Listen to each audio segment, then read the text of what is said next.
ખબરોમાં બન્યા રહેવા માટે બેલ આઇકોન દબાવો અને એબીપી અસ્મિતાને સબસ્ક્રાઇબ કરો। રાજકોટમાંથી વધુ એક વખત હની ટ્રેપની ઘટના સામે આવી છે। યુનિવર્સિટી પોલીસે મહિલા સહિત 5 આરોપીઓની ધરપકડ કરી છે। યુવતીએ પુરુષને બહાનું બતાવી ઘરે બોલાવ્યો, બાદમાં અન્ય લોકોની મદદથી પોલીસ ફરિયાદ કરવાની ધમકી આપી।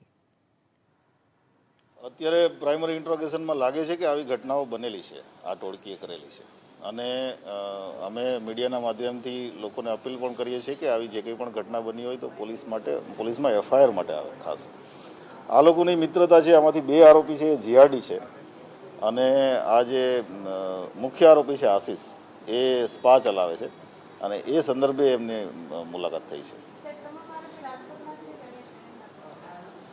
મૂળ ગામ બધાના અલગ અલગ છે પણ અત્યારે બધા જ આરોપી રાજકોટમાં રહે છે। યુવતી જે છે આમાં આશિષ આરોપી છે એની વાઇફ છે અને એ બંનેના લવ મેરેજ કરેલા છે।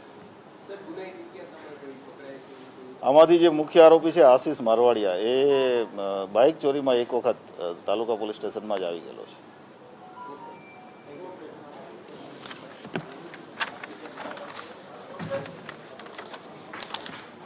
તો વધુ એક વખત હની ટ્રેપનો કિસ્સો સામે આવ્યો છે, જેમાં યુવતી સહિત અન્ય 4 લોકોને પણ ઝડપી પાડવામાં આવ્યા છે। મુખ્ય આરોપી સ્પા ચલાવતો હોવાનો ખુલાસો થયો છે। એક વ્યક્તિને તેમણે ટાર્ગેટ કર્યો। યુવતીએ બહાનું બતાવી ઘરે બોલાવ્યા બાદ ધાક ધમકીથી રૂપિયા પડાવવાનો કારસો રચ્યો હતો। જો કે પોલીસને હજુ પણ શંકા છે કે આ ઠગ ટોળકીએ અન્ય કેટલાક લોકોને પણ આ જ રીતે ધમકાવી અને રૂપિયા પડાવ્યા હોઈ શકે, જે શંકાના આધાર પર હાલ પૂછપરછ અને તપાસ ચાલી રહી છે।